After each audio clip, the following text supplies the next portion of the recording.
बिस्मिल्लाहिर्रहमानिर्रहीम, अस्सलाम वालेकुम। आप देख रहे हैं स्पोर्ट्स फ्लिक्स, मैं हूं हमजा शफीक। तो जनाब 3 मैचेस पर मुश्तमिल T20 सीरीज़ का आगाज़ कल से होने जा रहा है। पाकिस्तान वर्सेस ऑस्ट्रेलिया, लाहौर के कदाफी स्टेडियम में सुबह 4 बजे ये मैच खेला जाएगा। इससे पहले जब शेड्यूल अनाउंस हुआ तो ये 6 बजे की टाइमिंग रखी गई, लेकिन लाहौर में वेदर की सूरत हाल को देखते हुए उन दिनों फोग बहुत ज़्यादा थी, तो ये फैसला किया गया कि 4 बजे जो है इसका वक्त कर दिया जाए और अब कल दोपहर 4 बजे पहला T20 इंटरनेशनल खेला जाएगा। इस पर बात करेंगे। दोनों कप्तानों ने जनाब गुफ्तगू की है, ट्रॉफ़ी जो है उसकी रूनुमाई की गई है और सलमान अली आगा ने जो प्रेस कॉन्फ्रेंस की उसमें बहुत सारी बातें उन्होंने जनाब अपनी जो शेयर की हैं वर्ल्ड कप की तैयारियों के हवाले से। ये जो मैचेस चलते रहे, प्रैक्टिस मैचेस चलते रहे, इसमें सारा कुछ जो है ना वो कहने के वक्त आ गया है कि यहाँ पर अब परफॉर्म करें और वर्ल्ड कप की तैयारियों के हवाले से मज़ीद क्लैरिटी हमारे पास आ जाए। साथ ही साथ पाकिस्तान सुपर लीग सीज़न 11 के लिए जो मुल्तान सुल्तान्स की जो नीलामी है उसकी लास्ट डेट 30 जनवरी है। मोहसिन नकवी साहब ने ट्वीट भी कर दिया है कि ये सुनहरी मौका है,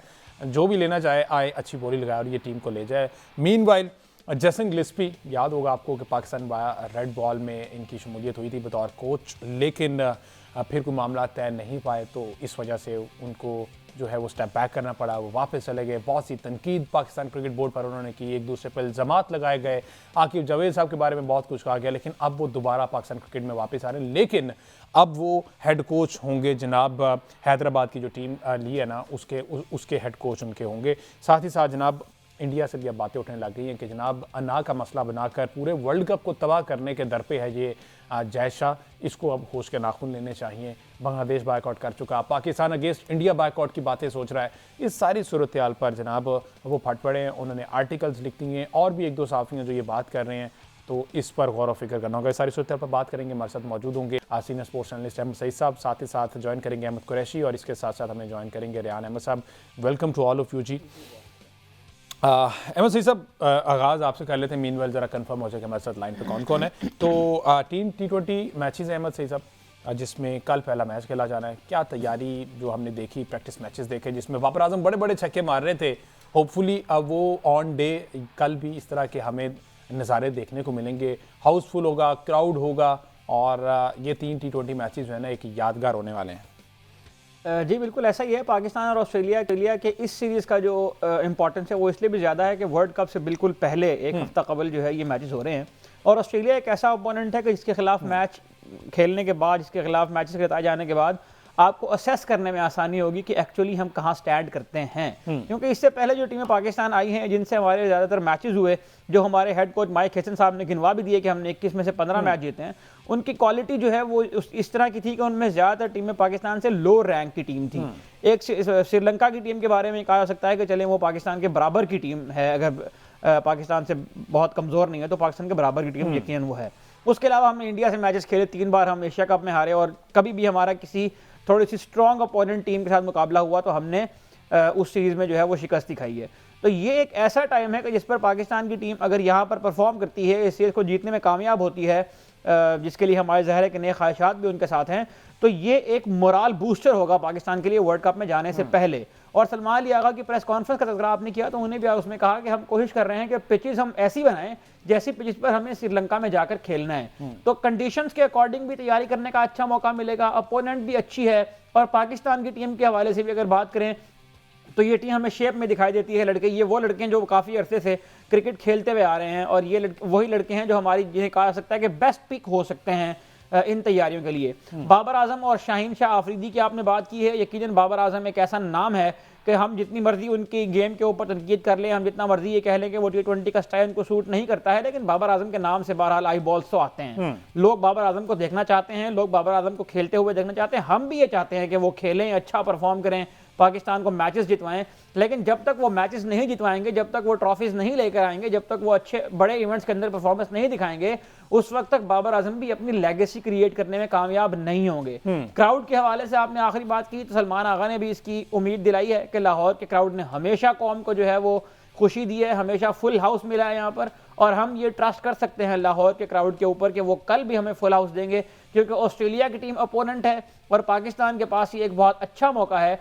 कि एक अच्छे अपोनेंट के अगेंस्ट अच्छी कारकर्दगी का मुजाहरा करके फैंस को भी खुश करें, अपनी रैंकिंग भी बेहतर करें और वर्ल्ड कप के लिए अपना मोराल भी ठीक करें। अहमद कुरैशी साहब अस्सलाम वालेकुम। अब कल से T20 का आगाज़ हो रहा है कुरैशी साहब, जिसमें ऑस्ट्रेलिया की टीम आई तो है, पूरी टीम है, फुल स्ट्रेंथ है, मिचेल मार्श क़यादत कर रहे हैं, लेकिन उनको जनाब पहले T20 मैच में रेस्ट करा दिया गया कि वर्कलोड मैनेजमेंट के तहत जनाब अब जो ट्रेविस हेड हैं वो कप्तानी करेंगे। तो यहाँ पहुँच कर वो कहते हैं BBL का फाइनल खेल के हैं जिसकी वजह से थकावट का शिकार है, तो यहाँ पहुंचकर क्या समझते हैं, ये कोई बात नहीं है या फिर एक्चुअली वर्कलोड मैनेजमेंट पे काम कर रहे हैं तमाम बोर्ड्स मासवाए पाकिस्तान?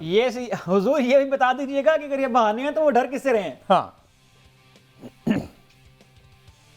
अच्छा, एक तो वर्कलोड मैनेजमेंट के साथ साथ मेरे ख्याल में BBL के फाइनल के अलावा ट्रैवल, क्योंकि ऑस्ट्रेलिया की टीम करके आई है और अच्छा खासा टाइम लगता है जब आप ऑस्ट्रेलिया से पाकिस्तान ट्रैवल करते हैं, तो आई थिंक कि शायद उनकी जो ट्रैवल से रिलेटेड थकावट है वो भी होगी। और अभी अगर हम इस टीम को देखें ऑस्ट्रेलिया की, तो अभी भी अगर देखा जाए तो 3-4 मेन प्लेयर्स ऐसे हैं जो इस टीम का हिस्सा नहीं है जो पाकिस्तान टूर कर रही है। आई थिंक कि पाकिस्तान के पास एक गोल्डन अपॉर्चुनिटी है कि ये सीरीज विन करे। मैं सलमान अली आगा की प्रेस कॉन्फ्रेंस सुन रहा था और उनकी इस बात से तो मैं काफ़ी हद तक एग्री करता हूँ कि ऑस्ट्रेलिया के बेशक 3-4 मेन प्लेयर्स ना हों इस स्क्वाड में, लेकिन उसके बावजूद ऑस्ट्रेलिया का जो माइंडसेट है उससे हम सब और पूरी दुनिया बहुत अच्छे तरीके से वाकिफ है कि अगर उनके मेन प्लेयर्स तो क्या, अगर कैप्टन भी इंजर्ड हो जाए किसी बड़े टूर्नामेंट में तो वो ज़्यादा बॉदर नहीं करते इन चीज़ों पे। वो अपनी जो नेचुरल गेम है जिसके लिए ऑस्ट्रेलियन जाने जाते हैं उसी तरह की गेम खेलते हैं। तो आई थिंक कि पाकिस्तान को तैयारी में काफ़ी हद तक हेल्प मिल सकती है। इस सीरीज से डिपेंड करता है कि पिचेस किस तरह की तैयार होंगी, क्योंकि मेरे ख्याल में जो पिचेस हैं वो बहुत ज़्यादा मैटर करती हैं। अब यहाँ पे अगर हम बिल्कुल फ्लैट डेक्स बना के अपने प्लेयर्स की सेंचुरीज या 50s कराते हैं और ये शो करते हैं कि हमारी बड़ी ज़बरदस्त तैयारी है T20 वर्ल्ड कप के लिए, लेकिन जब हम श्रीलंका जाएंगे और वहाँ पे अगर हमें स्पिनिंग ट्रैक्स मिलेंगे तो फिर हो सकता है कि हम फंस जाएं और बुरे तरीके से एक्सपोज भी होंगे, क्योंकि यूजुअली इसी तरह से होता है।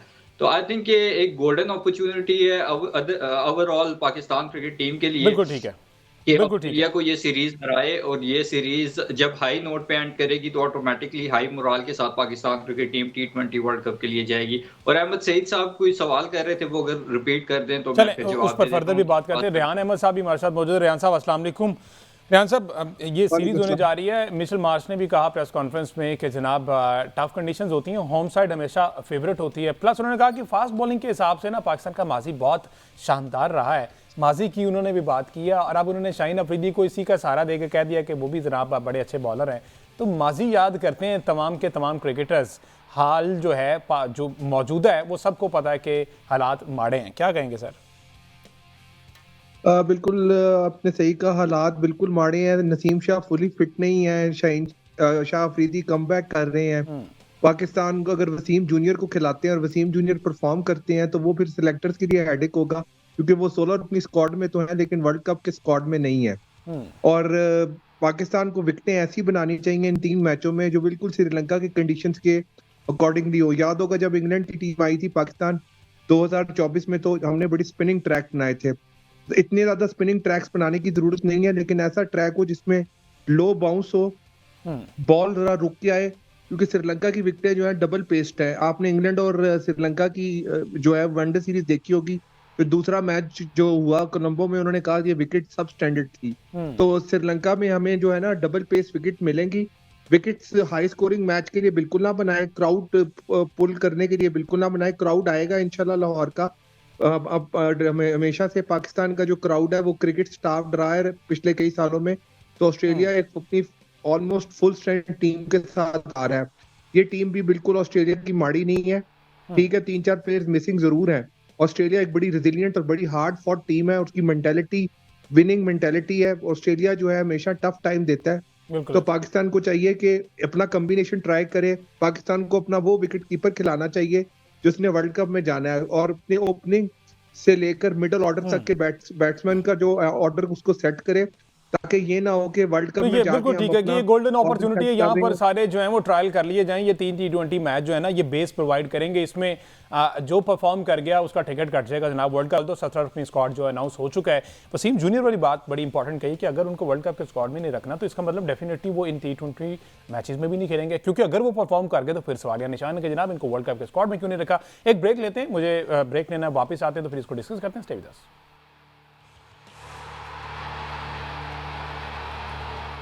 Welcome back ji. बात हो रही है पाकिस्तान क्रिकेट के हवाले से 3 T20 मैचेस के सीरीज़ जिसका आगाज़ कल से होने जा रहा है कदाफी स्टेडियम लाहौर में, और सलमान अली आगा की प्रेस कॉन्फ्रेंस पर बात कर रहे थे। इससे पहले अहमद कुरैशी साहब ने भी 4 से 5 दफ़ा बाबर आजम का नाम लिया है, तो सलमान अली आगा भी तंग आकर रेहान साहब उन्होंने भी कहा कि मेरी ख्वाहिश है कि जब कभी मैं प्रेस कॉन्फ्रेंस में आऊँ तो बाबर आजम के बारे में बात ना हो, छोड़ दें यार उसको, उसके अलावा भी अगर 15 रुकनी स्क्वाड है तो 14 लड़के और भी, उनमें से किसी बैटर का नाम ले लें, उस पर बात कर लें, बैटिंग करने दो उसको। तो आप समझते हैं कि ये जब चीज़ें खामोश हो जाएंगी, बाबर आजम के लिए बोलना बंद हो जाएगा, तो शायद उनकी परफॉर्मेंस बेहतर हो जाए? अभी तो प्रेशर ही बड़ा है। अजहर अली ने भी कहा था कि जनाब उनकी परफॉर्मेंस खराब के कसूरवार हम है कि हमने प्रेशराइज इतना कर दिया। देखें जी, Babar Azam no doubt one day के वर्ल्ड क्लास प्लेयर हैं। टेस्ट में भी उन्होंने अपनी टेक्निक को ठीक नहीं किया, लेग स्पिन और बॉलर को वो ठीक नहीं खेल सकते, और T20 तो उनका पीस ऑफ केक नहीं है और उनका कप ऑफ टी नहीं है।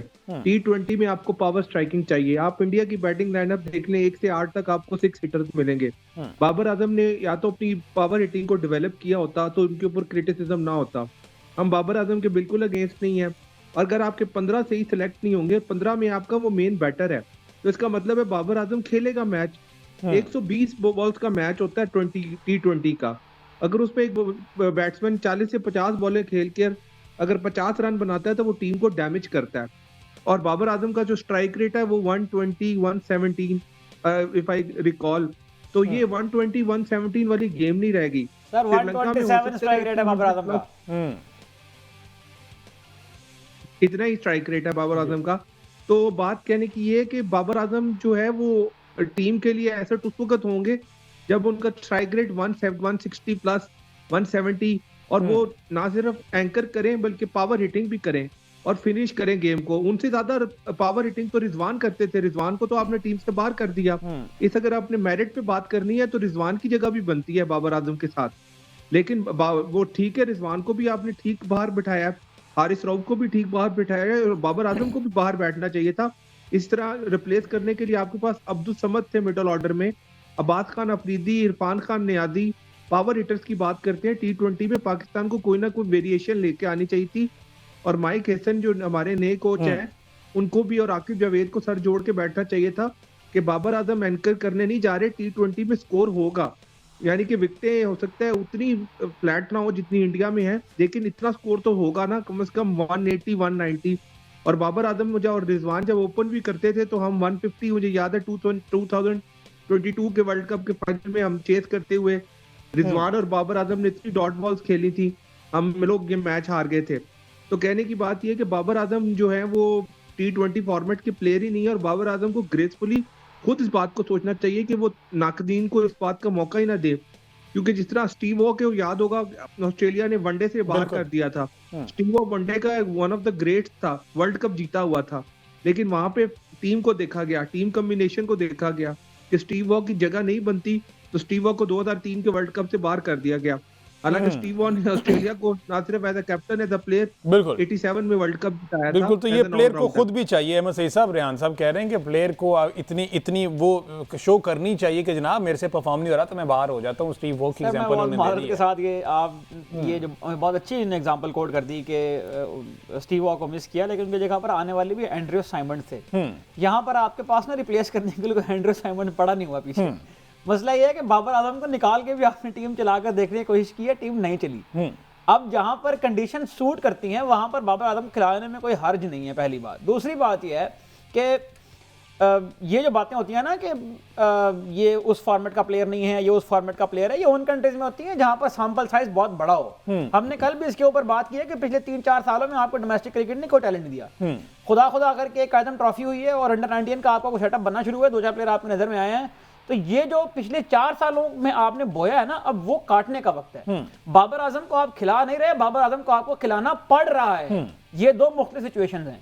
तो मुझे ये लगता है कि ये जो बातें होती हैं ना, हमारा जो सैंपल साइज है ना जिनसे कंपेयर करते हैं, हमारे वही दुरुस्त नहीं है, स्टैंडर्ड दुरुस्त नहीं है। बाबर आजम की जगह पर रिप्लेस करने के लिए उससे बेहतर प्लेयर जिस दिन आएगा ना, बाबर ऑटोमेटिकली रिप्लेस हो अभी आपको अहमद जो कुरैशी हैं वो बता देंगे। अहमद साहब जरा बताएं ना, वो जो एक फहरिस्त आपने लंबी सी रखी हुई है कि बाबर की जगह ये भी आ सकते हैं, ये भी आ सकते हैं, ये भी आ सकते हैं। अहमद सईद को जरा बताएं कि भाई लाइन लगी हुई है एंड्रयू साइमंड्स की। अच्छा एक तो आप ये एतराज कर रहे थे कि मैंने बाबर आजम का नाम 3-4 दफा लेके तनकीद किया और आपने कहा कि अगर ये तनकीद बंद हो तो शायद वो परफॉर्म करना शुरू कर दे।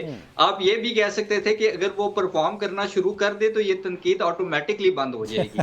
तो हम में से मेरे ख्याल में कोई भी इस बात को शौकीन नहीं है कि हम बाबर आजम पे क्रिटिसाइज करें। Yes. वो भी हमारी तरह इसी मुल्क के एक प्लेयर हैं मैं और बाबर का जिस तरह फैन हम रहा इस हूँ। मुल्क के शहरी हैं वो शहरी हैं, कोई इंडिया या इसराइल से नहीं है कि हम उन पे तनकीद करें।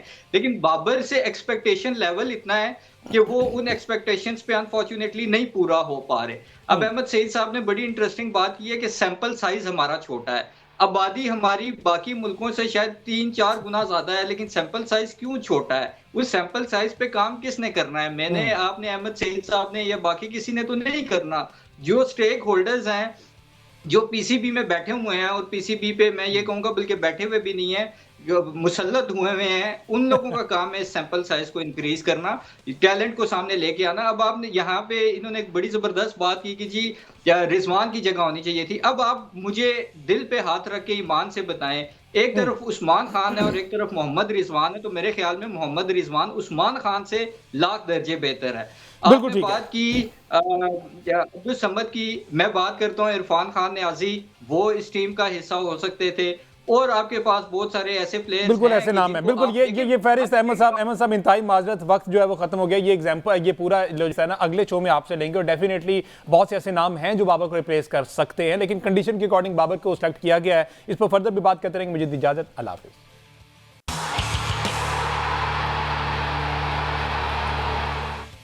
Welcome back ji. बात हो रही है पाकिस्तान स्क्वाड के हवाले से। कल से 3 T20 मैचेस की सीरीज का आगाज हो रहा है। पाकिस्तान वर्सेस ऑस्ट्रेलिया, लाहौर के कदाफी स्टेडियम में दोपहर 4 बजे इस मैच का आगाज होगा, और 29, 31 और 1 फरवरी को ये 3 मैचेस खेले जाने हैं। तो इस पर हम गुफ्तगू कर रहे थे। अहमद सईद साहब, रेहान साहब ने एक वैलिड पॉइंट जो कि एक सवाल भी बनता है कि वसीम जूनियर, ठीक है, वसीम जूनियर को इस स्क्वाड में रखा गया, वर्ल्ड कप के स्क्वाड में नहीं रखा गया।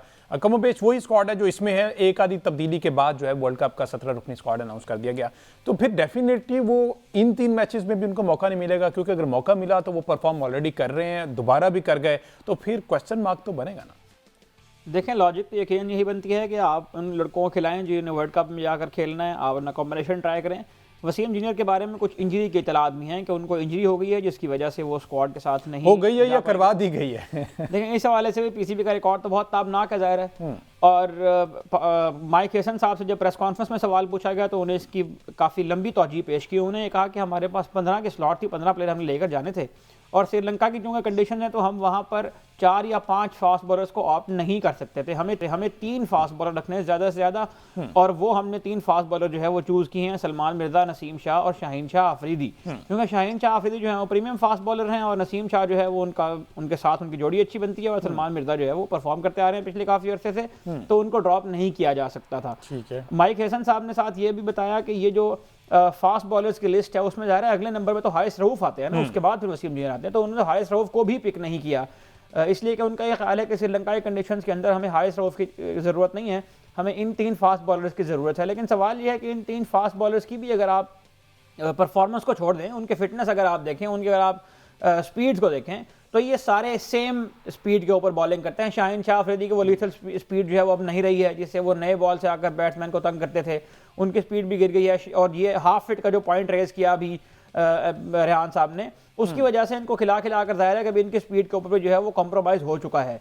तो वसीम जूनियर हमें इन 3 मैचेस की सीरीज में खेलते हुए नजर आने की उनकी सिर्फ एक वजह हो सकती है, और वो है वर्कलोड मैनेजमेंट। अच्छा, एक बात मैं आपको आज यहाँ और भी बता दूँ, ये प्रेडिक्शन हो सकती है, लेकिन पाकिस्तान की टीम अगर इंडिया के खिलाफ खेलने में ऑप्ट करती है, वर्ल्ड कप के अंदर श्रीलंका में पाकिस्तान अगर इंडिया के मद्दे मुकाबिल मैदान में उतरता है, तो हो सकता है कि खुदा ना खास्ता ये जो 3 फास्ट बॉलर आप लेकर जा रहे हैं, इनमें से भी आपको न्यूज़ सुनने को मिले कोई एक आधा जो है वो इंजर्ड हो गया है। अच्छा। क्योंकि ये ज़रूरत पड़ने पर जो है ना वो प्लेयर आप माजी में अगर निकाल के देखें, शादाब खान को भी इस तरह पाकिस्तान की टीम में लाया गया, जिनकी कोई परफॉर्मेंस नहीं थी, फिटनेस के बाद कोई फिटनेस टेस्ट भी नहीं हुआ, उन्हें जाके BBL के 4 मैच खेले, वहाँ पर उन्होंने उन प्लेयर्स को आउट किया जो कभी ऑस्ट्रेलिया की टीम की तरफ से T20 क्रिकेट नहीं खेले हुए हैं, उनको टीम में ले आया गया। तो यहाँ पर मयारात जो हैं वो पहले से सेट हैं, इसकी मजीद तफसीलात में जाने की जरूरत इसलिए नहीं है कि हम अपना जो सर है ना वो अब शायद किसी दीवार में टकराएंगे तो इनको कोई हमारे ऊपर रहम आएगा। हम तो ये कह के अगर थक गए हैं कि ये जो प्लेयर्स जिनको आप लेकर जा रहे हैं T20 में, अल्लाह करे कि पाकिस्तान जीत जाए, पाकिस्तान परफॉर्म करे, लेकिन ये प्लेयर अभी इनके फिटनेस का ही वो लेवल नहीं है कि वो जाकर अपनी जो उनकी ऑप्टिमाइज परफॉर्मेंस है वो वहां पर जाकर दे सकें। अहमद कुरैशी साहब, फिटनेस ही वो नहीं है कि अप टू द मार्क जो है वो परफॉर्मेंसेस दी जाएं। दूसरे एंड पर मिचेल मार्क जो है वर्कलोड मैनेजमेंट के तहत उनको रेस्ट करा दिया गया है। तो ये दो मुख्तलिफ रास्ते हैं, प्लेयर खुद भी चूज़ करता है। शाहीन शाह अफरीदी ने ये चूज़ किया कि जनाब मैं रिहैब मुकम्मल नहीं करूँगा। बताया तो ये गया कि मुकम्मल हो गया है, ही इज़ फिट, बट हम सबको पता है कि वो फिट नहीं है। और अल्लाह करे कि टूर्नामेंट उनका अच्छा निकल जाए और वो कोई इंजरी स्वेयर ना हो। तो दो रास्ते हैं, एक प्लेयर को खुद देखना होता है, एक मैनेजमेंट को देखना होता है। तो ऑस्ट्रेलिया दोनों चीज़ें खुद कर रहा है। मिचेल मार्श ने डेफिनेटली उनकी रजामंदी होगी कि मैं रेस्ट करूंगा, और मैनेजमेंट ने भी कहा। दूसरे एंड पर हमारी मैनेजमेंट भी कहती है फिट है, और प्लेयर तो चाहता है कि जनाब जो 4 पैसे बनते हैं वो बनने चाहिए। देखिए हमजा, ऑस्ट्रेलियन माइंडसेट जो है उसमें किसी भी इंडिविजुअल स्टार या इंडिविजुअल प्लेयर से बड़ी क्रिकेट और मुल्क की टीम होती है। हमारे यहाँ अनफॉर्चुनेटली हमने पिछले कोई 2.5-3 साल से खास तौर पे ये एक ट्रेंड देखा है यहाँ पाकिस्तान में कि जो हमारे प्लेयर्स हैं उनको हमने बहुत बड़ा बना दिया है, टीम से भी और क्रिकेट से भी, और उसका फिर खमियाजा हम भुगत भी रहे हैं पिछले 2-3 सालों से, और अभी भी भुगत रहे हैं और शायद आगे भी भुगतते रहेंगे। अब आप अंदाजा लगाएं कि शाहीन शाह अफरीदी की बात कर रहे थे अभी अहमद सईद साहब, तो मैंने ये जो इन लोगों का इंटर टीम मैच हो रहा है उसमें देखा कि बाबर आजम के अगेंस्ट जब वो बॉलिंग कर रहे थे, सिवाय इक्का दुक्का बॉल्स के तो बाकी सारी तो उन्होंने फुल टॉस की हैं। तो मुझे ये समझ नहीं आती कि ये एज अ फास्ट बॉलर ये भी और हारिस रऊफ ये दोनों प्रैक्टिस किस चीज की करते रहे हैं पिछले इतने अरसे से, जब से पाकिस्तान क्रिकेट टीम का हिस्सा है, कि इनकी फुल टॉस पे ही कंट्रोल नहीं है। तो कहने का मकसद ये है कि जब आपके प्लेयर्स के लिए ना जो आपकी क्रिकेट टीम है या मुल्क है उससे बड़ी अपनी जात होगी, और उसको ये इनसिक्योरिटी रहेगी कि कहीं मैं अगर टीम से बाहर बैठ जाता हूँ, बेशक वर्कलोड मैनेजमेंट के तहत ही, तो कहीं ऐसा ना हो कि मेरी जगह कोई और प्लेयर आए और आके परफॉर्म कर जाए। हमने ये सिलसिला देखा है पिछले कितने अरसे से। आपके पास अब्बास आफरीदी था, आज किधर गया किसी को कोई पता नहीं। आकिफ जावेद था, आज किधर गया किसी को कोई पता नहीं। मोहम्मद हसनैन था, किधर है किसी को कोई पता नहीं। शाह नवाज दानी था, किधर गया कोई पता नहीं। सलमान मिर्जा, क्योंकि हम सब ने वावेला इतना मचाया मीडिया पे कि उसको रखना इनकी मजबूरी बन गई। मोहम्मद वसीम जूनियर के साथ जो इन्होंने एक खानापुरी वाला काम किया कि उसको खिलाया, परफॉर्मेंस के बावजूद उसको बाहर कर दिया। ठीक है, उससे वो उस वक्त हिट्स नहीं लगी श्रीलंका के अगेंस्ट मैच में, लेकिन वो इतना बुरा प्लेयर नहीं है और ना उतने उसको चांसेस मिले हैं जितने ये हारिस रऊफ और शाहीन शाह अफरीदी और ये बाबर आजम वगैरह इस टोले को मिले हैं। तो मुझे तो ये लगता है कि जब तक ये टोला खुद थोड़ी सी शर्म नहीं करेगा या इस टीम की मैनेजमेंट को ये एहसास नहीं होगा कि हमने ये पिछले 2-3 साल से जो ये एक ड्रामेबाजी लगाई हुई है कि हम इसी मोनोपोली को बार बार मौका देते हैं, और इतनी इनसिक्योरिटी कि आप किसी प्लेयर को एक मैच में भी खिलाने के लिए तैयार नहीं है कि कहीं वो परफॉर्म कर गया तो ऑटोमेटिकली क्वेश्चन रेस होंगे कि इनको आपने जो है वो किस बेस पे खिलाया हुआ था।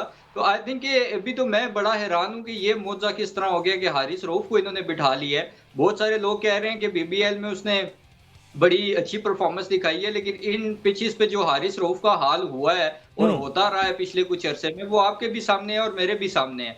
मैं तो बल्कि मुझे तो इस बात पे भी हैरानगी है कि ये बाबर आजम टीम में किस तरह से आ गया है, क्योंकि इसकी तो कोई परफॉर्मेंस नहीं है। पिछले कितने अरसे से अगर हम देखें तो कोई टके की भी उसकी परफॉर्मेंस नहीं है। तो मैंने लास्ट शो में भी ये आपसे बात की थी, मैं भी उस बात पे कायम हूँ कि श्रीलंका के अगेंस्ट जो हमारा तीसरा T20 मैच था, वो हम अगर 12 ओवरों में 150 तक आए तो वो इसी वजह से आए क्योंकि बाबर आजम टीम में नहीं थे। अगर बाबर आजम होते तो उन्होंने इतनी टूक करनी थी कि हमने इतना क्लोज भी नहीं आना था। तो आई होप कि अब वो शायद अपनी गलतियों से सीख गए हों, लेकिन उसकी कोई ज्यादा उम्मीद नहीं है क्योंकि नेट्स में भी अगर आप उनको देखें खेलते हुए तो वो करने की कोशिश कर रहे हैं जिसके लिए वो है ही नहीं। वो पावर हिटर नहीं है, वो जॉस बटलर, हैरी ब्रूक या सूर्या कुमार यादव नहीं है जो वो बनने की कोशिश कर रहे हैं। हमारी टीम मैनेजमेंट भी ठीक है। मुझे अहमद एक ब्रेक लेनी, ब्रेक से वापस आते तो रेहान साहब से पूछे, क्योंकि अहमद कुरैशी ने 4 से 5 दफा बाबर आजम का नाम लिया है। तो कप्तान जी सलमान आगा उन्होंने प्रेस कॉन्फ्रेंस में कहा कि खुदा का नाम है, बाबर आजम के अलावा भी कुछ 10 प्लेयर हैं, उनका भी नाम ले लो, उनसे मुताल्लिक भी सवाल कर लो। तो लेकिन बाबर आजम का जो नाम है वो हर जगह लिया जाता है, इसकी वजह क्या है रेहान साहब से जानने की कोशिश करेंगे। मुझे एक ब्रेक लेनी है, वापस आते हैं जी, स्टे विद अस।